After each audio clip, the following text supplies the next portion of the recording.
Good morning. I want to thank all of y'all for coming here today. My name is Brian Zabcik, and I am the Clean Water Advocate at Environment Texas Research and Policy Center. I'm joined here today by Jordan Maka, who is the Executive Director of Bayou City Waterkeeper, and by Sarah Gossett, who is the Water Quality Manager at the Galveston Bay Foundation. We are here to release a new report from Environment Texas called Swim at Your Own Risk. This study is an analysis of bacteria testing data from 2017 for Texas beaches and waterways. All beaches and all streams, lakes, and rivers in Texas. What we found was that many locations in Texas, both on rivers, lakes, and on beaches, had bacteria levels that were unsafe for swimming on at least one testing day last year. The report analyzes testing data from the state's environmental agency, which collects testing data from all over the state, from beach agencies, from local river authorities. The testing data is then posted on the state's website. Our report is the first in a while, actually, that looks at a full year's worth of data, looks at historical data for all testing locations. That includes 120 beach locations across the state and more than 1,400 freshwater locations across the state. What we found specifically was that 63% of all beach locations had unsafe bacteria levels on at least one day last year, and 49% of all freshwater locations had unsafe bacteria levels on at least one day last year. Now, what does unsafe bacteria mean? Well, this is actually set in state law. The state has set a threshold in law on the highest maximum amount of E. coli and enterococci bacteria that can be present in water, and that water to still be considered safe for swimming. The bacteria, as I said, you heard me mention E. coli. This is a bacteria that people are probably familiar with from news stories about E. coli outbreaks that happen from food. E. coli is fecal bacteria. It comes from animal waste and from wildlife waste. It is measured because it's an indicator of other fecal bacteria that can cause more serious problems that will also too be present in the water. The saltwater version of this is a bacteria called Enterococcus. So both of these bacteria are measured, and as I said again, the state sets a maximum limit on how much bacteria can be in the water and for the water to be considered safe for swimming. Again, we analyzed data from 120 beach locations and found that 63% had bacteria levels that were unsafe for swimming on at least one day last year. That included some locations here in Galveston. Last year there were problems with some sites here at Stewart Beach, at Fort Crockett, and at Galveston Island State Park. We do want to emphasize that there is not a problem now this weekend. We know that many people are going to be coming out to the beach to go swimming for Labor Day weekend, and the water is fine right now. You can swim safely, and as long as the rain lets up, you'll have a really great time here. But as we said, there were times last year when testing locations at Galveston beaches did show bacteria levels that were unsafe for swimming. Also too in Corpus Christi. Corpus Christi had significant problems with its beaches, particularly at Emerald, Ropes, and Cole parks. The problem, though, even though we're here in Galveston, the problem doesn't start in Galveston. The problem starts upstream, and for Galveston, it starts in Houston. Houston actually has even worse water in its bayous. Of 100 freshwater testing locations within the city of Houston, 96 96 out of 100, had bacteria levels that were unsafe for swimming on at least one day last year. Big problems on Bray's Bayou, on Sims Bayou, even parts of Buffalo Bayou. Now, why is this happening? This is happening in part because runoff, like that we're seeing from the rain today, is flowing over surfaces and picking up animal waste. Animal waste from dogs, from pets, from wildlife. When people take their dog for a walk in the park, or when they let the dog out in the backyard and they don't pick up after the dog and we have a heavy rain, that waste is carried into bayous, into the bay, down to the beach. In parks too, parking lots, if there are wildlife, their waste will be carried down too. The problem with fecal bacteria is that if it is ingested, it can cause problems for people. It can cause gastrointestinal illness, it can cause respiratory problems, eye and ear problems, and skin rashes. There was one incident reported by the federal CDC, the Centers for Disease Control Prevention, of an incident in 2011 at a unfortunately unnamed lake where 56 people got sick from Ecoli and other forms of fecal bacteria. So what can be done about this? As I said, one of the sources for the bacteria pollution that we're seeing is the runoff that flows over surfaces picking up animal waste. This is a really big problem in cities. And as I said, in Houston and the Houston metropolitan area, unfortunately, the bayous there have some of the worst water quality in the state.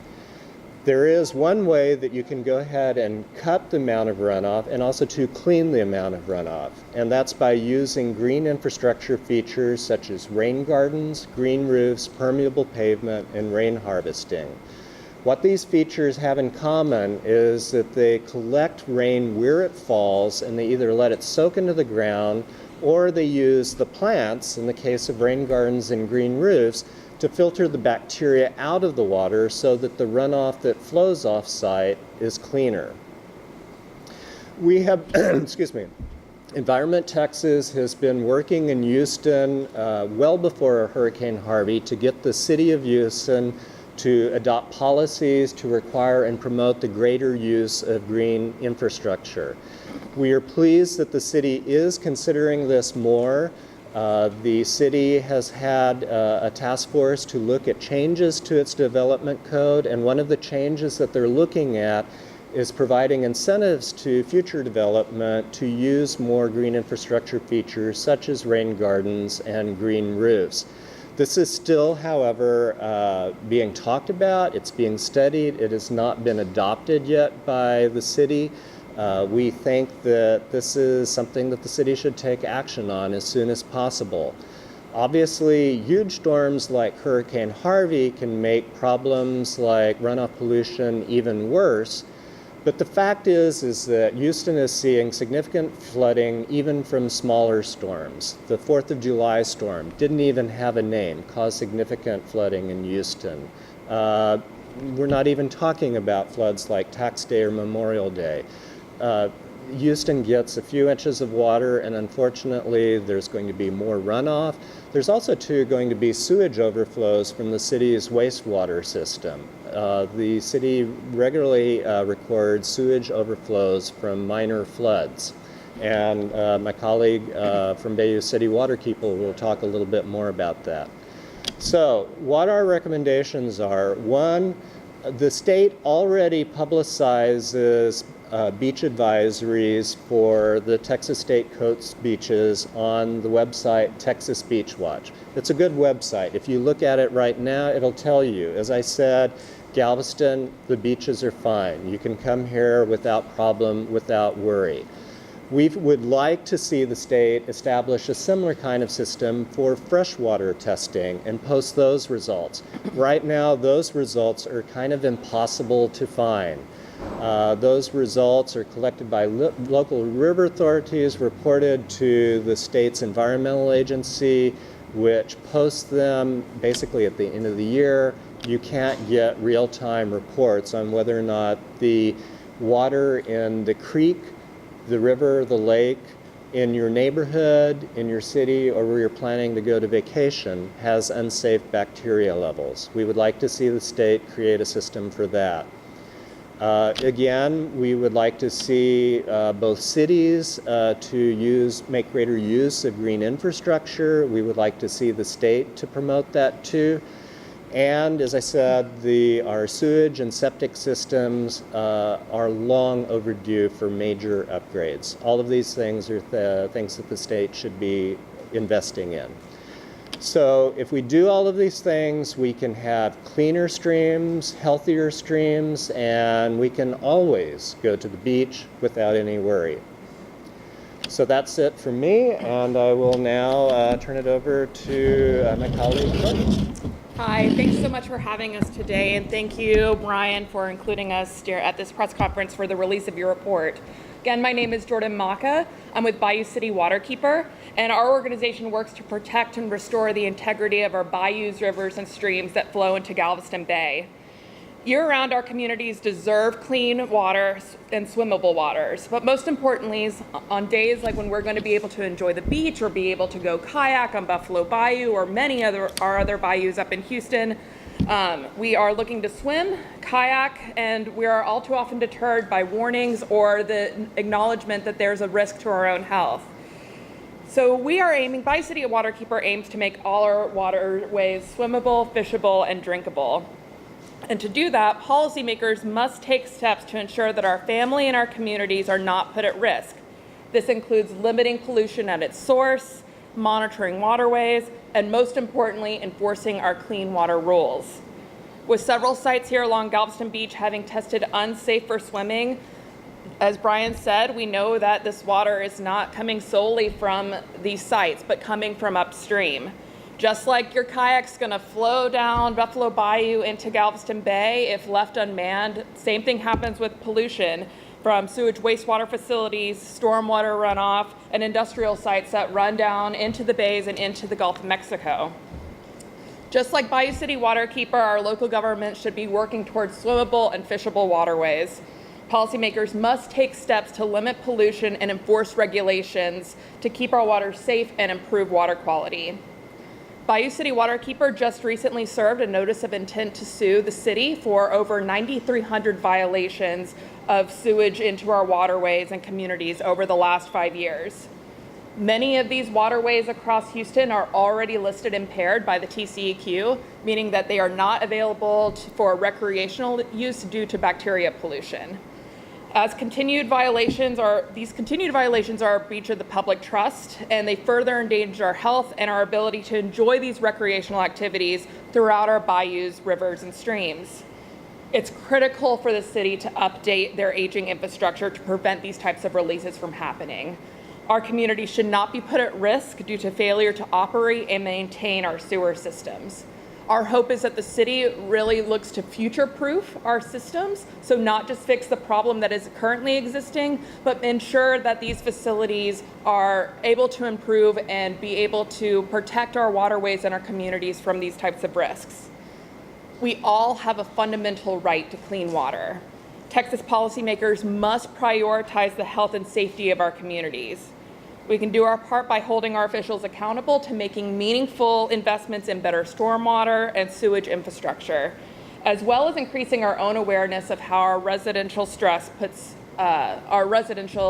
systems put stress on our sewer systems. And now I'm going to turn it over to Sarah Gossett. Yeah.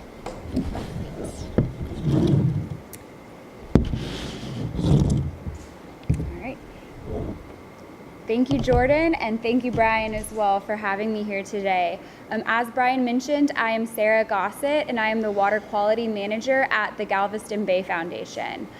We at the Galveston Bay Foundation are a nonprofit organization that works to protect and preserve Galveston Bay as a healthy and productive place both today and for future generations to come.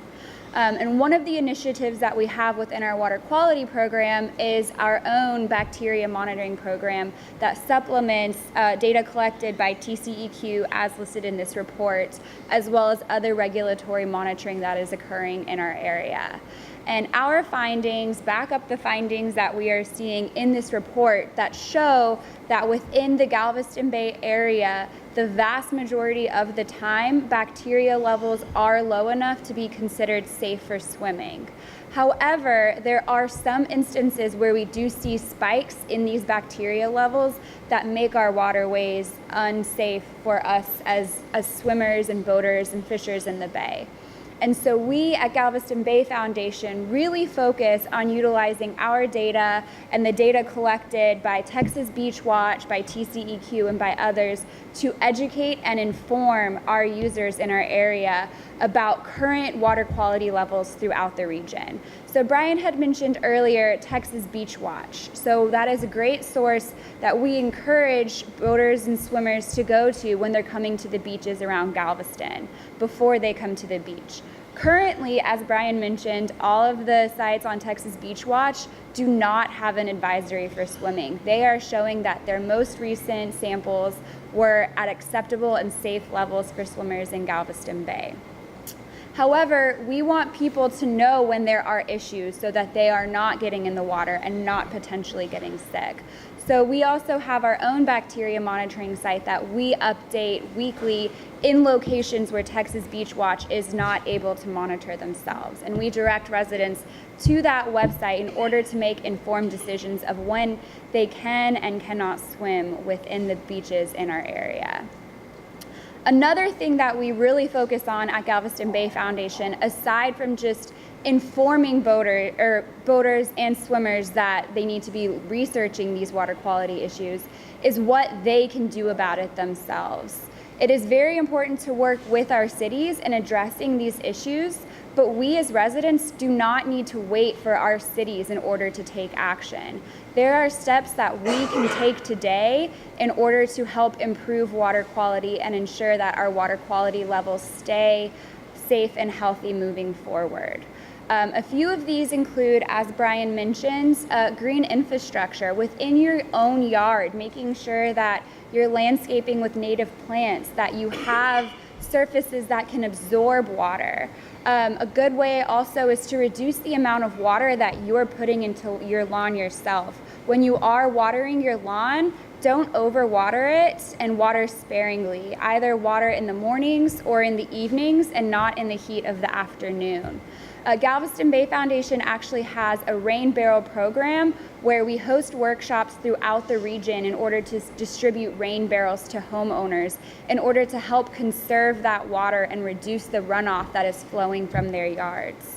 Additionally, as Jordan mentioned, sewage infrastructure issues can lead to elevated bacteria levels within Galveston Bay and the greater Houston area.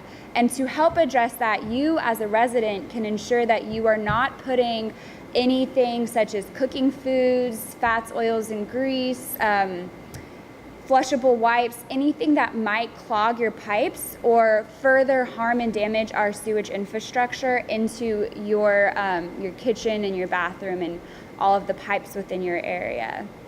And then finally, if you do see an issue, if you do see pollution in our area, make sure that you are reporting that issue. Galveston Bay Foundation has an app called the Galveston Bay Action Network. You can download it onto your phone and you can report any type of pollution that you see in the greater Houston-Galveston area, and those reports are automatically sent to the proper authority who can clean them up.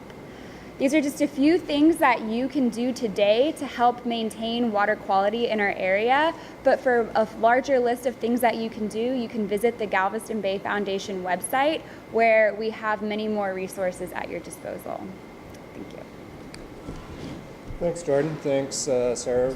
Appreciate that a lot.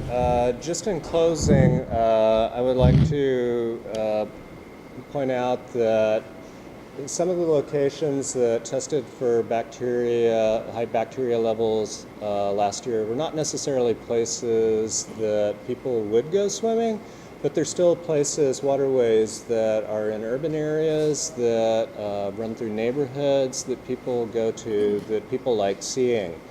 And I think the question that we all Texans should be asking ourselves, are we okay with having creeks, rivers, lakes, beaches in our cities and our neighborhoods that are unsafe for swimming, that are dirty, that are filled with bacteria sometimes? And also, too, this is a matter of the law. The Federal Clean Water Act was passed in 1972, and one of the mandates for the Federal Clean Water Act was that all waterways within the nation should be swimmable and fishable by 1983. We didn't make that deadline. We're way past making that deadline. But that doesn't mean that we can't try to catch up. That's what we're urging Texas, state of Texas, city of Houston, and all Texas communities to do now, to take steps to make sure that all of our waters are clean and safe and all of our beaches are swimmable on every day of the year. Thanks, and we'll now take questions if there are any. I think of this report being before the weekend, holiday weekend. Why choose now to release it? You said that there's no active problems right now. Why this weekend? Because this is when people are thinking about swimming, because this is when people are making trips to go to the beach or to go tubing on the river in Central Texas or to go out to their favorite lake. Because people are thinking about making trips that involve swimming and boating, and we want them to know that there are times when the water where they're swimming or boating may not be all that safe. When I'm not familiar with the testing, but it would be almost like snapshots in time, if you will. Is that kind of how things are tested, or is it a constant revolving door of always knowing that right outside here is a marker? I mean, how does that work? I mean, we're talking about snapshots that say most of the time it's dirty, or is it all the time we know that it's unsafe in these certain areas? Like I think you said, Bayou. Right, right. So well, I'll just take Stewart Beach as an example because we're here. There are several locations where the water is regularly tested for the presence of bacteria and other pollutants. Last year, that averaged about 40 days worth of testing, and that was pretty consistent for the beaches along Galveston and on Boulevard Peninsula, about between 35 to 45 days on which the water was tested. And we also too want to emphasize not every site showed high bacteria levels. The report only lists those sites, the appendix to our report only lists the sites that did have unsafe bacteria levels. So then within that subset, we can say that, as I said, the locations that did have unsafe bacteria levels in Galveston, that was basically the sites that we were highlighting basically had problems on about 10% of around 40 testing days. Should be emphasized that the testing record at the Corpus Christi beaches was higher number and higher percentage of unsafe bacteria days. So Corpus further south, kind of in the middle, you're based down Austin? Yeah, but we're a statewide organization. We have 35,000 members and online activists across the state in every county of the state. And So you probably don't travel much for down here for vacation, but I mean, with knowing what you know, it's different from what I know or what I mean with most people. And I mean, would you go for a swim, or would you always check first? I mean, what's your thoughts? With beaches, it's really easy because the state does have the website, Texas Beach Watch. You can easily find it online, and it'll tell you whether or not the beaches are safe for swimming or not. They use color-coded dots, green, yellow, and red. If I saw a red dot, no, I wouldn't go to that beach. If I saw a green dot, and this weekend, fortunately, all of the beaches at Galveston do have green dots, and so yeah, I would go. But I would always look first. Yeah, I would always look first. I was just going to add to that, to your question about this type of bacterial testing. This fecal indicator bacteria that is highlighted in this report is highly variable over space and time. And that's why these kind of reports that look at how is it over the course of a year are very important, because even though this weekend these bacterial levels are safe across the island, that does not necessarily mean that next weekend is going to be the same as this weekend. And so this gives you a good snapshot of seeing, in general, overall, it is safe to swim here, but there might be times where it's not. And because of this variability, it is important to check and to do your homework before you go out. And that's why we really emphasize Texas Beach Watch. We do have these resources out there, and it is very easy to get onto your phone. Galveston Bay Foundation as well, if you can't find your swimming hole on Texas Beach Watch, that information is on there as well. So there's a lot of resources that we've put together to inform our swimmers on these issues. Is that it? All right. Well, we want to thank everyone for coming. Thanks a lot. How huge is this weekend for you guys? Labor Day is the end of our major summer tourism season. Every year we welcome between 6 and 7 million people. So this is our last big hurrah here in Galveston. So when we start talking about safety versus kind of a warning, how do you guys weigh that? What do you, I mean, this is something you're always taking a picture of. You're always kind of looking at this. From what you heard today, what do you make of this weekend, as well as like the longevity of keeping the water clean and open for tourism? Well, I think most people appreciate efforts to keep the water and the environment clean. Absolutely. I would encourage anyone who's thinking of coming to swim here in Galveston to check TexasBeachWatch.org, like they were mentioning. It gives you real-time advisories, and as of now, there are none here in Galveston. Is that something that, I mean, it really hurts you? If this is the busiest weekend, I mean, it has to be important in the forefront of your mind to make sure the waters are clean. I mean, how detrimental would that be if you can't keep this clean in the future and you miss a weekend like this weekend? I really can't make that prediction, but as they said, over the course of a year, there have been very few high water bacteria advisories. So I would encourage people to just make that decision for themselves. And they have a tool, which is TexasBeachWatch.org. When they say very few, I mean, can you tell me in the past year how many there's been or anything? He gave the report for 2017. So you guys don't keep track of it at all? I think TexasBeachWatch.org has the records. So how often do you guys watch that? I watch it every day and I get notifications. And so you don't see that there's an issue here at all? I think people should make the choice for themselves and check TexasBeachWatch.org. But what does the city believe about it? I understand that people need to make their own choices, but what does the city think? Does the city think it's permanently safe? Come on out here, but make sure you check. I mean, what does the city think? I don't speak for the city. Well, I mean, I'm sorry. Yeah, the Convention and Yeah, Visitors sorry, Bureau. sorry, yes, ma'am. Yeah, I just think I think people need to make their own decision. And I think they do a great job of testing the water. And I think the majority of the time the water is safe for swimming. What would you tell somebody that wants to come out this weekend for Labor Day for the weekend? What would you tell them about the press conference? What would you tell them what they should do, what they should check for? I think they should check the TexasBeachWatch.org and know that there's a lot going on here in Galveston. There's a big beer festival. There's fireworks. There's a lot to do on this last long weekend. So come on out. And, you know, honestly, the story this summer has been clear blue water here in Galveston. And the lifeguard towers actually have a flag if there were such a... Yes.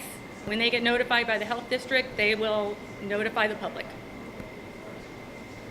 So the public is always in the know, right? Yes.